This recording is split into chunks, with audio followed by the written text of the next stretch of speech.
Election commission of India के द्वारा 30 नवंबर को एक प्रेस नोट जारी किया गया था।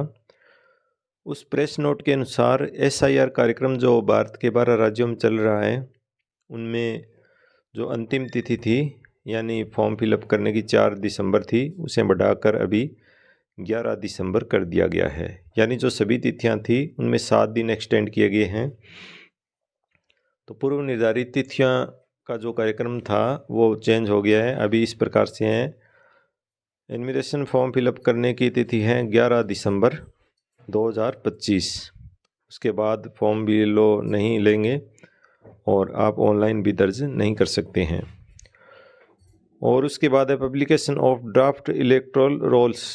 ड्राफ्ट रोल प्रकाशित होगा वोटर लिस्ट का, वो है 16 दिसंबर 2025। और इसी प्रकार इसी दिन से यानी 16 दिसंबर 2025 से 15 जनवरी 2026 तक period of filling claims and objection, यानी जो दावे और आपत्तियां हैं उनका समय रहेगा। और 16 दिसंबर 2025 से ही 7 फरवरी 2026 तक नोटिस फेज रहेगा, यानी इसके अंदर सुनवाई होगी और सुनवाइयों का भौतिक सत्यापन भी हो सकता है ERO अथवा AEROs के द्वारा। और फाइनल जो पब्लिकेशन होगा वोटर लिस्ट का, वो तारीख है 14 फरवरी 2026।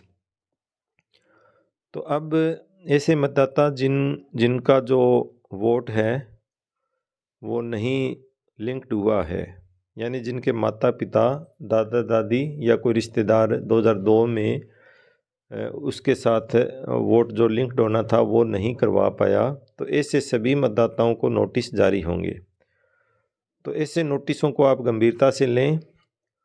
और आप यदि यहाँ निवास कर रहे हैं 2002 से पूर्व ही, तो आप जो उस नोटिस जो आपको प्राप्त हुआ है उसके साथ में एक आधार कार्ड, और आधार कार्ड के साथ में कोई भी एक दस्तावेज, जो 11 दस्तावेज इलेक्शन कमीशन ने बताए हैं उनमें से कोई एक दस्तावेज और आधार कार्ड के साथ में आप ERO या AERO के पास अपना जवाब लिखित में प्रस्तुत करें।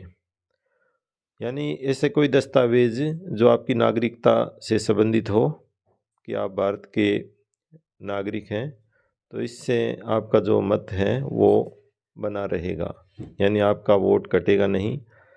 यदि आप संतोषजनक जवाब नहीं देते हो या जो निर्धारित दस्तावेज हैं वो नहीं प्रस्तुत करोगे, तो निश्चित रूप से ही आपके वोट काट दिए जाएंगे।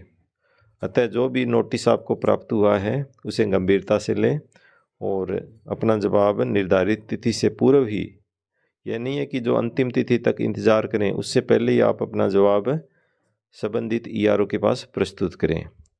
इंटरनेशनल आइडिया की अध्यक्षता ग्रहण करने से पूर्व chief election commission of India श्रीमान ज्ञानेश कुमार जी ने बताया है, वो आप भी सुने।